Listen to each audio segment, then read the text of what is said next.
तर हा अक्कलकोटमधील आमचा गेल्यानंतरचा दुसरा दिवस होता. आम्ही राजेराय मठ इथे राहिलो होतो. तुम्ही पाहू शकता सकाळ म्हणण्यापेक्षा पहाट ही अतिशय सुंदर अशी स्वामींच्या दर्शनाने झाली होती. इतकं सुंदर वातावरण, इतकं भक्तिपूर्वक वातावरण आहे. सकाळ पहाटे 5:30 वाजताच आम्ही उठलो होतो. त्याच्यानंतर आमचं सर्व आवरून नंतर आम्ही खालती आलो होतो. हे पाहू शकता इथे. मी थोडी लवकरच आले, शार्वी आणि ते नंतर आले दोघे.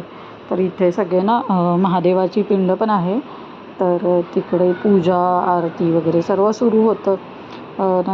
त्यानंतर पाहू शकता इकडे ते दादांना चंदन उगाळत होते खूप. आणि इकडे आपले मारुतीराय आहेत, यांचं मंदिर आहे. आणि इकडे समोर हे सर्व लोकांचे अभिषेक होते, त्यामुळे ते लवकर येऊन थांबले होते तिथे मंदिरमध्ये, राजेराय मठामध्ये. तुम्ही पण सर्व दर्शन घ्या मारुतीरायांचे. आणि इथे त्यांनी बघा शिलालेख आहे, त्याच्यावरती लिहून ठेवलेलं आहे राजेराय मठ अक्कलकोट कसं काय झालं. तुम्ही स्वामींचं दर्शन घ्या राजेराय मठातल्या. अतिशय देखणी सुंदर अशी पूजा त्यांनी मांडली होती, खूप सुंदर. त्यानंतर तिथेच बाजूलाच राम मंदिर आहे. तर हे खूप जुनं राम मंदिर आहे, तुम्ही पाहू शकता. ते ओपन नव्हतं त्यामुळे तुम्हाला तेवढं स्पष्ट नसेल दिसत, पण छान आहे, खूप जुन्या पद्धतीचं आहे, छान आहे. आणि कलरिंग वगैरे त्यांनी जस्ट आता केलेलं आहे बहुतेक. इकडे गणपती बाप्पा आहे, इकडे आपले स्वामी आहेत. आणि त्यानंतर आम्ही इथून बाहेर पडलो. नंतर आम्ही ह्याला जायचं होतं आम्हाला समाधी मठला, त्यामुळे आम्ही इथून दर्शन घेऊन समाधी मठला अभिषेकला जाण्यासाठी बाहेर पडलो. हे पाहू शकता तुम्ही, खूप मोठी विहीर आहे ही, पाहू शकता. खूप मोठी होती ही विहीर.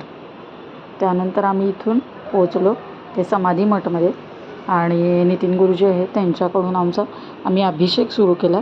तर तुम्ही आता इथून पुढचं पाहू शकता व्हिडिओमध्ये की अभिषेक कशा पद्धतीने त्यांनी आमच्याकडून करून घेतला. ही महाराजांची इच्छा असते की महाराज जेव्हा त्यांच्या मनात येईल तेव्हा आपल्या भक्तांकडून या सर्व सेवा पूर्ण करून घेत असतात. हे अतिशय मी उच्च कोटीची सेवा मानते अभिषेक करणं तिथे जाऊन. असं होत नाही की मी तिथे गेले आणि मी अभिषेक न करता आले. हे खूप कमी, म्हणजे नाहीच झालेलं. मी जेव्हा जाते मी तेव्हा अभिषेक करूनच येते. आम्ही सहपरिवार अभिषेक करतो, कारण तो आनंद, ती जी एक विलक्षण शक्ती आहे, तो एक अलौकिक आनंद जो मिळतो ना, तो कशातच मिळत नाही असं मला वाटतं.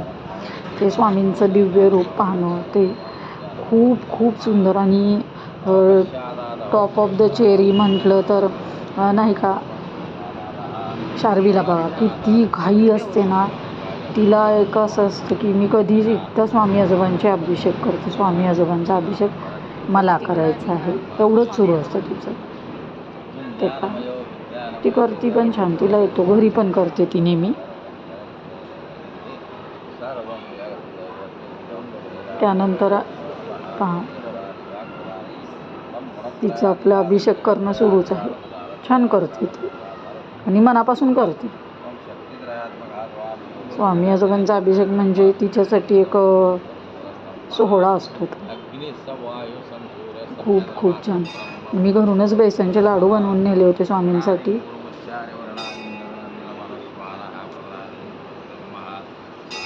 तर त्याचा प्रसाद पण आपण तिकडे दाखवला.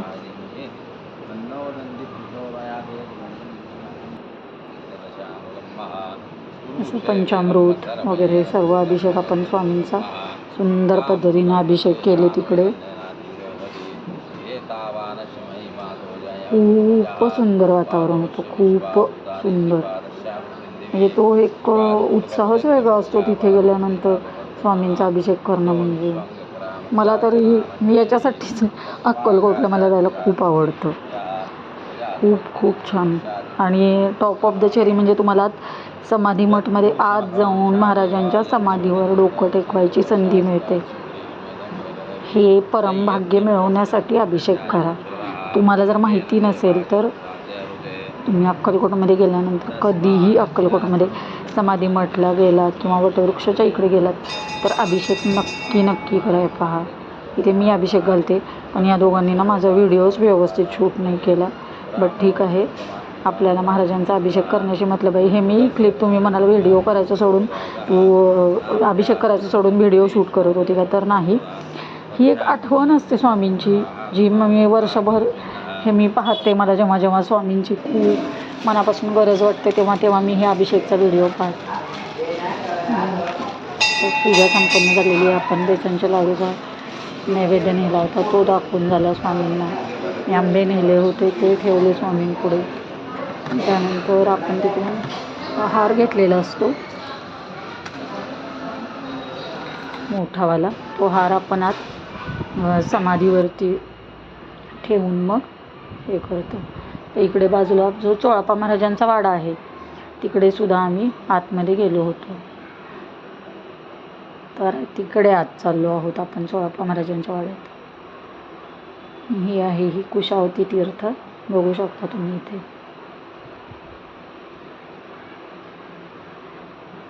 आता आम्ही गेलो तेव्हा तीर्थ तरी वरती काढून ठेवलं नव्हतं. हे एक जलसंजीवनी आहे, हे संजीवनी आहे अक्षरशः.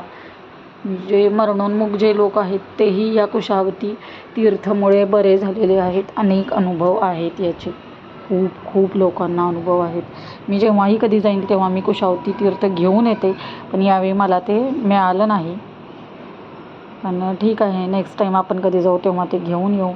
आहे चोळाप्पा महाराजांच्या वाड्या. इकडे आतमध्ये पाहू शकता. आत एंटर केल्यानंतर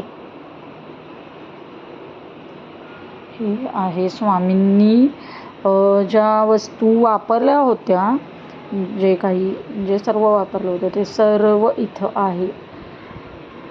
अक्षरशः इथे गेल्यानंतर अंगावरती काटा उभा राहतो, की असं वाटतं की बापरे, आजही स्वामी प्रत्यक्ष रूपात इथे आहेत, ही भावना येते. आणि त्याच्याच बाजूला अजून एक पादुका होत्या, हे पहा. तिथूनच आम्ही आमच्या गाडीमध्ये लावण्यासाठी सुंदर अशी वटवृक्षाची स्वामींची मूर्ती घेतली आणि त्याची स्थापना केली. त्यानंतर आम्ही गेलो पेट पूजा करण्यासाठी. तर आम्ही जिथे राहिलेलो राजेरायमठ त्याच्याच बाजूला उडपी रेस्टॉरंट आहे. इथे खूप सुंदर असा ब्रेकफास्ट मिळतो. तुम्हाला जर कधी जायचं असेल तर नक्की जा. आणि हे आहे. त्यानंतर आम्ही आलो होतो खंडोबा मंदिरमध्ये. तर पाहू शकता तिथे खूप सुंदर असं खंडोबा मंदिर आहे. मस्त वाटत होतं इथे पण, छान आहे. जेव्हा स्वामी सर्वप्रथम अक्कलकोटमध्ये आले तेव्हा ते सगळ्यात पहिला या खंडोबा मंदिरमध्ये चालले होते. इथेच बसले. इथून स्वामींच्या लीलांना सुरुवात झाली होती. तर ते काका आम्हाला इथला सर्व इतिहास सांगत होते की स्वामी कसे आले, काय, हे सर्व ते सांगत होते. माहिती दिली त्यांनी. त्यानंतर तिथे असणाऱ्या ज्या पादुका होत्या ना, हां त्या बघा आता आपल्या डोक्यावरती ठेवून आपल्याला आशीर्वाद पण देतात. ह्या इथे स्वामी बसले होते, जो कट्टा आहे तिथे. त्यानंतर आम्ही आलो वटवृक्ष देवस्थानला. म्हणजे मॅक्झिमम काळ जे स्वामींनी जो त्यांचा व्यतीत केला अक्कलकोटमध्ये, जास्तीत जास्त काळ तो या वटवृक्ष देवस्थानच्या इथे. हेच ते वडाचं झाड होऊ शकतं, त्याच्या बाजूला आहे. आणि इथे स्वामी समर्थांच्या पुण्यतिथीनिमित्त त्यांनी धान्य स्वीकारत होते, पाहू शकता तुम्ही. हेच ते संजीवन झाड जिथे स्वामींचं हे होतं. इथे मला शार्वी सांगत होती, मम्मा कॅमेरा बंद कर, मोबाईल बंद कर, नाहीतर ते मोबाईल जप्त करतात. तिचं तेच सुरू होतं. पण तुम्हालाही दर्शन देणं मला गरजेचं वाटलं म्हणून मी थोडे ग्लिम्स तुमच्यासोबतही वटवृक्ष देवस्थानच्या इथले शेअर करत आहे. आणि इकडेही शेज हे आहे, तिकडे महाराजांचं ती रुद्राक्ष प्रतिमा महाराजांची. खूप गर्दी होती, खूप गर्दी होती त्या दिवशी. सुट्ट्या सुरू झाल्या होत्या त्यामुळे.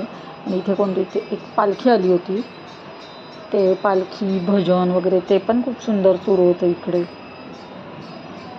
पण गर्दी, प्रचंड गर्दी होती. तुम्ही पण दर्शन घ्या महाराजांचं सुंदर असं. मनामध्ये ना फक्त एक भाव ठेवायचा की मला स्वामी तुम्ही अक्कलकोटला बोलवा, मला तुमच्याकडे यायचं आहे. की कोणत्या ना कोणत्या मार्गेना स्वामी तुमची इच्छा लवकरात लवकर पूर्ण करतात. फक्त ती धारणा असायला पाहिजे की महाराज मला तुमच्या दर्शनाला यायचं आहे आणि तुम्ही मला लवकरात लवकर बोलवून घ्या. महाराज तुम्हाला बोलवणारच. तर तुम्ही अक्कलकोटला केव्हा केव्हा गेला आहात आणि तुमचा अनुभव काय आहे अक्कलकोट दर्शनचा? इथे गेल्यानंतर ना एक गोष्ट मनात येते की जिथूनही आपण ज्याही गल्लीतून जिथूनही फिरू ना, तिथे गेल्यानंतर प्रत्येक वेळी असं वाटतं की हां, इथे महाराजांचा स्पर्श झाला असेल, या मातीवरून महाराज चालले असतील, या दगडावर बसले असतील, या झाडाखाली बसले असतील, इथल्या प्रत्येक वस्तूला स्वामींचा स्पर्श झाला असेल. म्हणजे नकळतपणे ना अश्रू ओघळतात.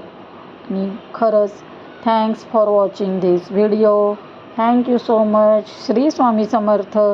जर लाईक केलं नसेल तर लाईक करा, कमेंट करा आणि अजूनही चॅनलला सबस्क्राईब केलं नसेल तर सबस्क्राईब नक्की करा. Thank you so much.